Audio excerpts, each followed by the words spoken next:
Hello beautiful soul! Welcome back to my channel. This is Mei Chang Ame from Japan, Kabayan, Virgo. This reading is for you. This is for June 6, tama ba ko? 17, 18, 19, 20, 21. Gamit tayo ng oracle card. Ngayon ko lang ulit ito gagamitin. Tama, nagdilaw na siya. Sayang. Yan. Maraming salamat muna sa aking subscriber, new subscriber, cross watcher, at sa mga bagong pasok dyan. Welcome na welcome kayo sa bahay ni Ate Aimee. Maraming salamat din sa nakakatabaan ninyong ng puso ninyong mga comments. Sa lahat kayo is resonate. Keep comment lang mga kabayan, ng inyong energy is na iyon dyan. Pati pangalan nyo, binabasa ko. Makuha ko lang yung energy nyo, makaresonate lang kayo sa ating reading. Maraming salamat din sa mga nagpa-personal reading. Kung gusto po ng energy nyo lang, ang gusto nyo makuha natin, nasa baba po ng video na to, how to contact me para po sa personal reading. Kasya ba? Okay.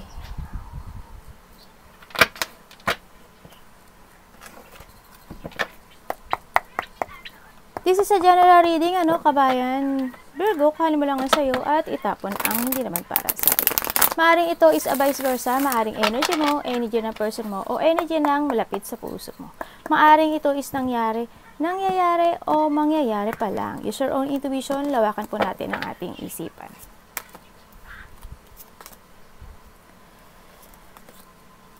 Tandaan nyo po, hindi nyo po ito personal reading, no? Kaya huwag kayong masyadong maapektuhan kung ano man ang advice, ang lalabas dito, okay? Kasi madami kayo talagang energy sa mundong ito. What is advice? Show me, show me, show me, show me. Tingnan natin to mamaya, ang advice. Okay, thank you po.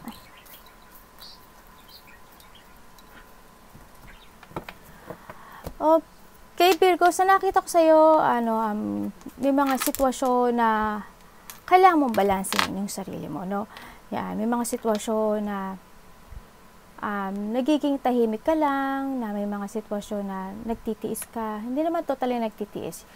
Handin yung part na kaya mong balansin o kailangan mong balansin ang relationship mo with it comes to your work, love, friends, or sa mga anak mo man yan, no? You are the person din na very matured, no? Hindi pagiging maturity mo, hindi yung you know how to influence person sa mga nasa sinasabi mo mga magagandang pag-uugali. Halimbawa, hindi yung pagtuturo ng mga maaaring ikaw is a teacher, ganyan, a healer, ganyan, yung you heal a person. Yun ang nakikita ko dito. Yun, pagiging leader. You have a kind of person na may ability kayo na maging leader. Hindi naman porket na leader is parang bossy. No, hindi. Yung in a good way of leader. Ganyan. Kasi nakikita ko sa'yo na ano ba to? Nakakaya mong kontrolin yung lahat ng bagay. Ganon. And when it comes naman sa may pagkikita, no? Sa nakita ko dito, may mga pagkikita or pagkikita-kita ng together, kaya mo kasing kaya mong kontrolin lahat ng bagay no? Kahit nagkakaroon ng gulo or magulo yung isip mo or nagkakaroon ng away, malaki man o maliit yan, kaya mo siyang kontrolin, no? You have an ability of that, not you give love talaga sa ibang tao, no? And syempre nahandin din yung may nakita na ako dito na may tao na kailangan atang mag-heal, no? And maybe your mother, no? Or tita, kapatid, something gano'n, no? Sa nakita ko, anak, no?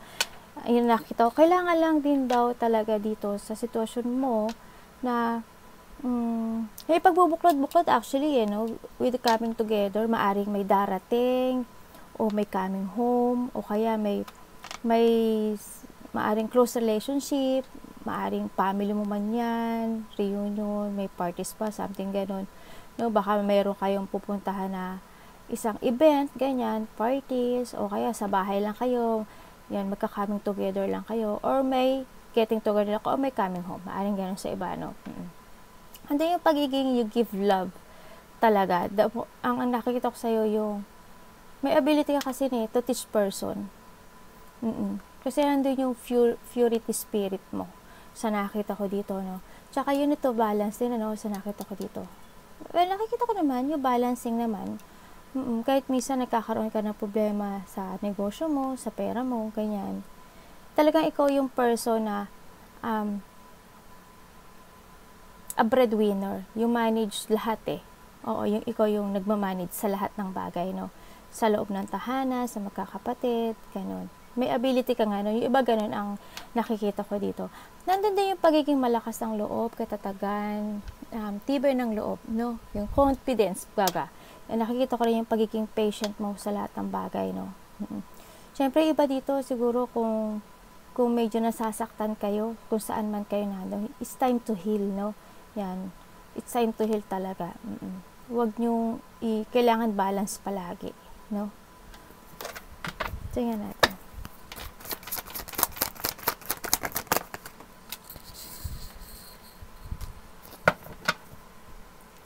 Maring meron minsan na dumadaan ka sa parte ng buhay mo na hindi kayo nagkakasundo-sundo ng pamilya mo, ng karelasyon mo, ng anak mo.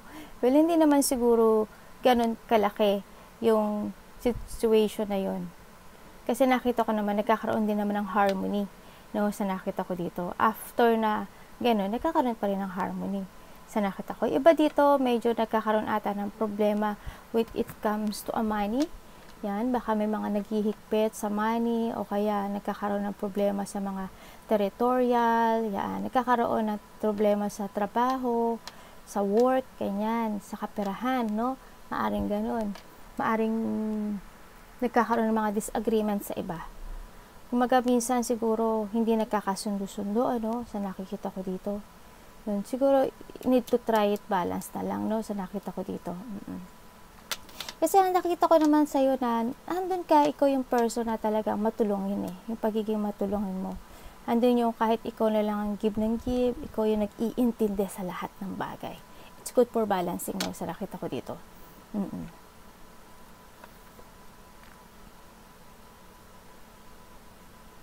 Yung iba dito, no, parang there's a competition when it comes to ano, ang family or sa negosyo o sa trabaho mo, no, nagkakaroon ng competition dito.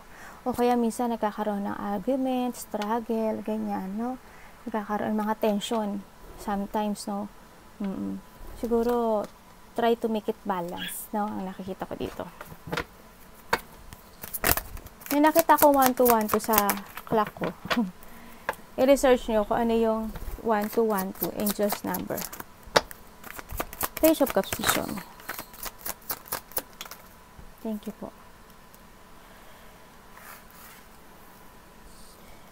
Yes, this is the time na ano talaga, no, we need to learn, no. We need to learn sa mga nakaraan na situation sa buhay natin. Handun nyo, nakaraang, sa mga in the past talaga, handun yung mga ano lungkot, yung mga deep-on, yung mga tao na nangloko sa atin, nagbackstab sa atin, yung mga struggle na tinahak mo, yun. And then talagang handun yung inabandonuhan ka, ganyan. Handun yung part na yun. And nakikita ko naman, you're starting a new to create yourself sa bago, no? Handun yung pagiging creation mo. Yan, may iba dito nagsisimula na muling ibangon yung sarili nila, no? Kasi you are now in a new horizon sa nakikita ko sa'yo. Well, it's good, ano, ituloy-tuloy mo lang kung ano man yun, no? Tingnan natin kung anong ano. Kasi there's a hope, no?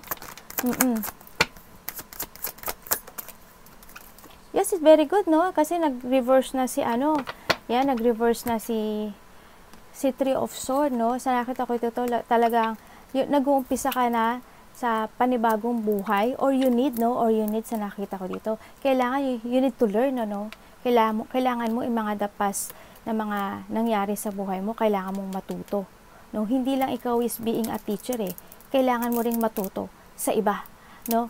And syempre, sila matututo sa'yo, ikaw din matututo rin sa kanila, no? Kailangan ng balance dito. Andito yung sa part na nakikita ko na siguro iba sa inyo, you forgive na rin, no? Yan, nagkaroon na ng mga forgiveness, nagkaroon na ng healing, yan. Andun na yung part na when it comes na mga nasaktan, yan, o kaya may mga taong nag-heal, magkakaroon din ng recovery or maari ikaw na hurt ka, yan.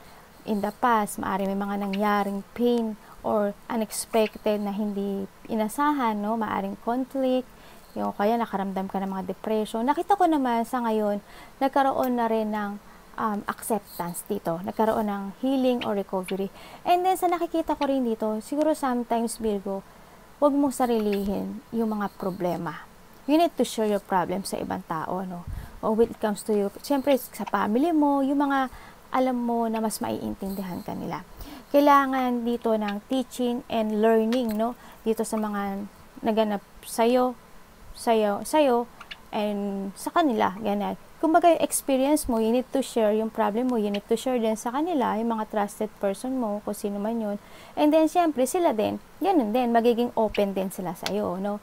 Oo, kailangan talagang give and take, and yan, yung iba kasi dito, mapakimkim, no? Yung mga Virgo, medyo yung mga problema kayo sometimes na nagkinikimkim nyo. Siguro, it's time to share din minsan, Nakikita ko rin dito na magkakaroon na ng magigetting over mo na yung mga paghihirap mo sa buhay. Yes, nagkakaroon ng mga releasing pain, yan. As in, yung emotion mo, as in, nagkakaroon na ng tagsibol kasi design yung horizon na, no? Saka ingat-ingat din tayo kasi nakita ko din dito, yung iba, siguro, maaring may masakit ng likod, ganyan, sa nakita ko dito. Tingnan natin. Anak, strange. Hala.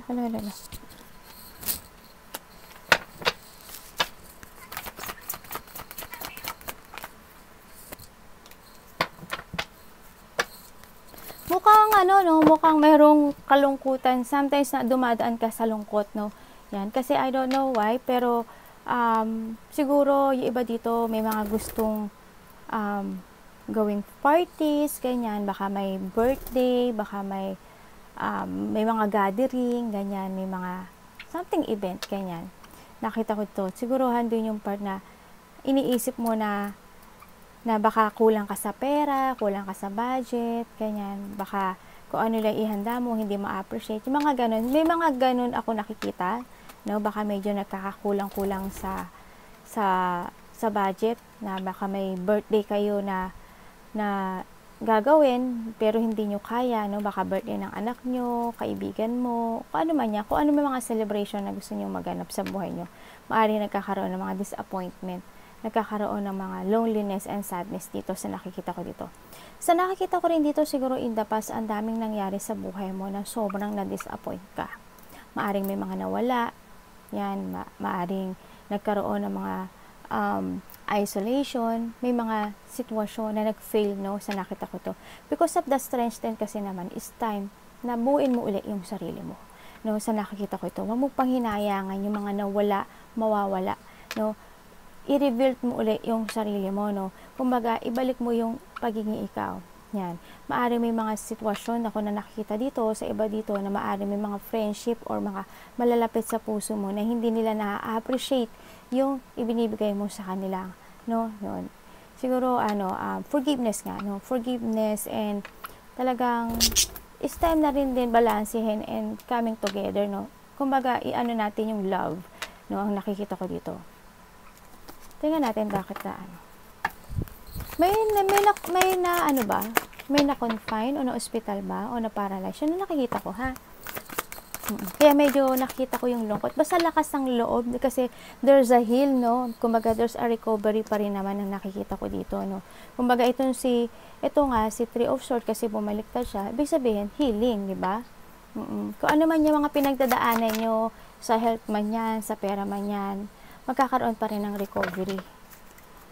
Kung sa business man yan, trabaho,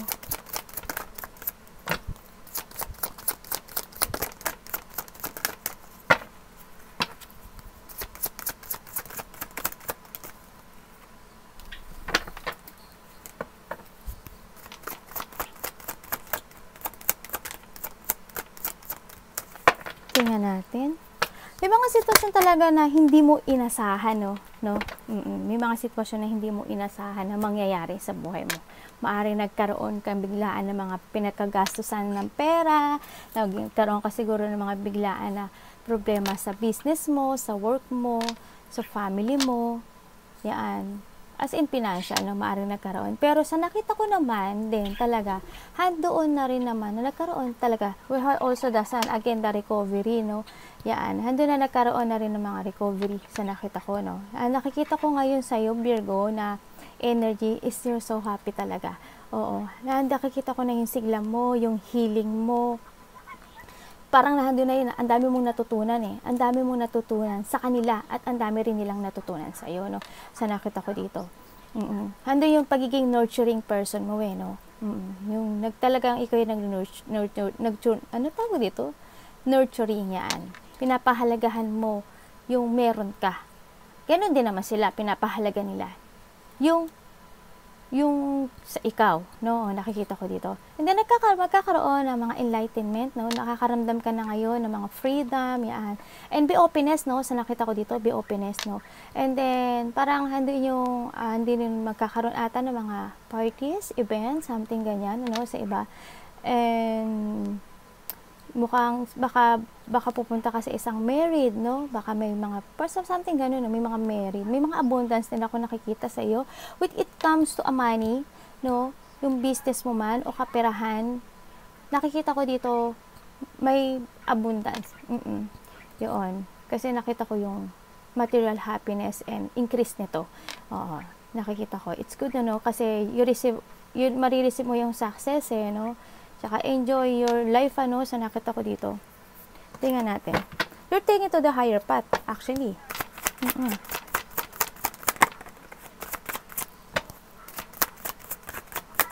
The sun.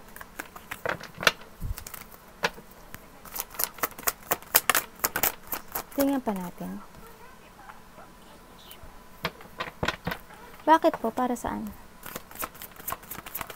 Nakikita ko sa'yo talaga, with it comes to a money, with it comes sa family, ganyan, handin yung pagiging secure, no? Handin yung pagiging secure mo sa kanila. Na gusto mo, in the future, gusto mo okay ang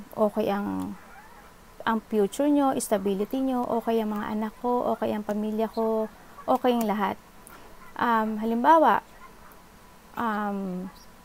ako, ganyan. Well, kayo din naman, ganun. You want to secure, gusto mong unahin yung pamilya mo, alam mo yun? Gusto mong unahin sila bago sa sarili mo, alam mo yun? Halimbawa, kasi may mga tao na di ba? Nakikita ko si iba dito. Halimbawa, ikaw, Virgo, kailangan bago ko mawala, gusto ko ma-secure yung future ng mga anak ko, ng pamilya ko, gusto ko okay sila. Handoon yung pagiging gusto mong slowly but surely, gusto mong ganun na kahit unti-unti mag-iipon ako, ganyan. Ganun lang sa'yo basta kahit unti-unti, step up. Ma-secure ko lang at makaipon lang ako ng pera, ganyan. Ganun ang iba sa inyong Virgo. Talagang gusto mo handun yung, you use your head when making a decision. When it comes then, Virgo, sa siguro it's time din to communicate, ang nakikita ko dito, talagang communication is pinaka-best, na kailangan natin. Kailangan mo ring magsalita, kailangan mo mag-share ng problem mo, sa nakikita ko dito. Use your head when making a decision, syempre, and be intelligent. Nakita ko sa inyo, marami sa inyo intelligent. Oo, mga Virgo, intelligent talaga. Handin yung pagiging honest, sa nakita ko dito, and naiintindihan mo yung buhay, Yun na nakita ko, naiintindihan mo how life is. Wow! Ate, nag-i-English, bakulaw. Oo, yung ganun nga. Oo nga. Kasi nakita ko nga yung, nakita ko rin yung kabutihang asal mo. Oo, may self-discipline. Ang mga Virgo, sa nakita ko dito. Handun yung consideration, Oo, handun yung pagiging, I don't know, there's a high standard ang nakikita ko sa inyo, Virgo, Yan. Handun yung nakatuon ka sa halaga ng lahat. Pinapahalagahan mo. Tingnan natin ang iyong advice. What is the advice para kay Virgo? Yes, success! Oh my God, thank you! Sabi ko sa iyo yes, you have the success and alam mo how to success yourself, Yes, there's a success. There's no greater goal than to love. Okay, it's no that there is no greater than to love. Yan. There's a success when it comes to your health, kaperahan, and basta, kasi, mo lang yung love, try to balance yourself and syempre, love, no? Coming together with love. Yun ang pagiging successful sa buhay, no? Kung may love ka sa sarili mo, more, at kaya mong mag-success din sa iba na, kasi love is a successful, di ba? Going towards sa success, Yan. Ano ko ba? Nahustisyan ko ba yung explanation ko? Oh my God. And B, okay, oh my God. Yan, marami talaga ang maiinggit sa'yo, no? Yan. Maraming maiinggit sa'yo, Virgo.